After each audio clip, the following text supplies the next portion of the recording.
문성화입니다. 지나가던 문과생입니다. 최근에 또 유튜브 판을 뒤흔드는 생태계 교란종이 후보가 튀어나왔죠. 바로 추억의 이름 채연씨입니다. 사실 채연씨는 몇 년 전부터 띄엄띄엄 영상을 올리시던 채연의 별채라는 채널이 있긴 하셨는데 1년 전 영상을 마지막으로 업로드가 멈춘 데다 영상 실적도 썩 좋지 못하셨더랬습니다. 그런데 이번에 스튜디오 솔파의 제안으로 새로 파신 계정이 업로드 약 한 달 만에 구독자 4만을 뚫어버리며 상당히 파란을 일으키고 계십니다. 솔직히 존나 부럽네요. 보통 유튜버들이 몇 년 개고생하면서 모으는 구독자가 10만인데 그냥 컨셉 기획 좀 끼얹었기로 써니 존재 자체로 4만 명의 어그로를 끌어버리다니 나도 똥 싸기 전에 먼저 유명해졌어야.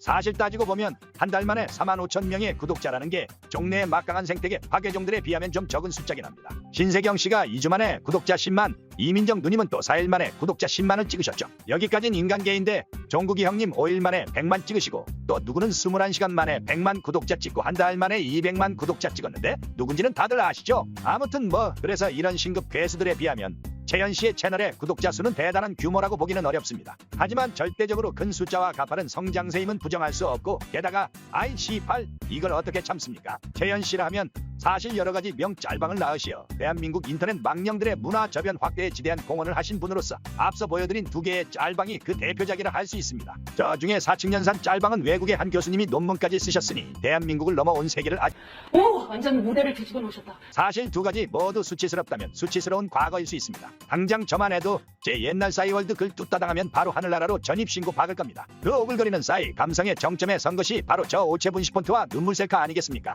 당연히 수치스러우시겠죠. 실제로 재현씨가 저걸 제목 삼은 노래를 발표한 게 2021년 10월이고 그 1년 전에 SNL에 나와서 세탁기를 돌리셨으니까 못해도 15년 만에 자신의 과거를 받아들이신 것이죠. 정말 쉽지 않은 결정입니다. 존경합니다. 사람 그만 돌리고 썰 푸세요. 아이고 미안합니다. 오랜만에 신나서 그만. 아무튼 그런데 이쪽 팔림과 인기라는 게 사실 연결되어 있습니다. 유명함이란 게 뭡니까? 많은 사람들이 아는 것이죠. 그런데 제가 아는 걸 내가 어떻게 확신합니까? 그래서 결국 누군가의 유명함이란 내가 아는 그것을 저 사람도 똑같이 알고 있으리라는 합리적 추론, 그 믿음이라 할 수 있죠. 사람의 말이란 게 참 불완전한 도구입니다. 누군가에게 아가씨는 젊은 여성을 정중하게 이르는 말이겠지만 누군가에게는 비하어가 되죠. 이유는 저도 모릅니다. 비하래요. 참 족같은 현상이지만 이게 어쩔 수가 없습니다. 이걸 언어의 자의성이라고 부릅니다.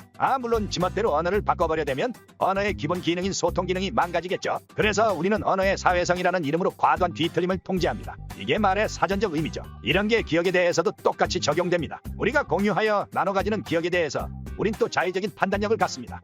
가치 판단이죠. 그리고 그 자의성 너머의 사회성도 발생하는데 이게 바로 유명함의 실체입니다. 우리는 이 유명함을 소통의 토대 삼아 대화를 나눕니다. 이것이 각종 상식과 국룰과 시세죠. 이렇게 잘 포장된 단위 상품으로 사회적 정보를 묶어 유통하는 것, 그게 바로 우리가 공유하는 공경험, 문화입니다. 설날에 가족들 모이면 무슨 이야기합니까? 사촌형이 개 목줄 잡고 질질 끌려다녔던 이야기, 빨간불에 횡단보도 건너는 거라고 빽빽 우겨댔던 내 흑역사, 그런 거 서로 조리돌림하면서 낄낄대잖아요. 이것도 결국 공경험이고 문화의 기저입니다. 저 공유된 경험으로부터 우리는 가족이라는 것이 지닌 장구한 역사를 공유하는 것이죠. 나도 알고 너도 알고 나에게도 해당되고 너에게도 해당되니 우리는 한 식구라는 공동체의식을 나눠 갖는 겁니다. 그런데 왜 하필 흑역사냐고요? 재미있잖아요. 공경험이 되려면 각자 그 경험을 안 까먹어야 하는데 내가는 그 앞급 눈물을 흘린다. 아니 시팔 이걸 어떻게 까먹습니까? 그래서 유명세와 쪽팔림은 항상 동전의 앞뒷면처럼 붙어 다니죠. 오래된 유행이 다시 도는 것은 한 몇 년 지나서 잊혀졌다는 낯섦과 그 시절을 공유하는 낡은 사람들의 공경험이라는 저변이 동시에 있기 때문입니다.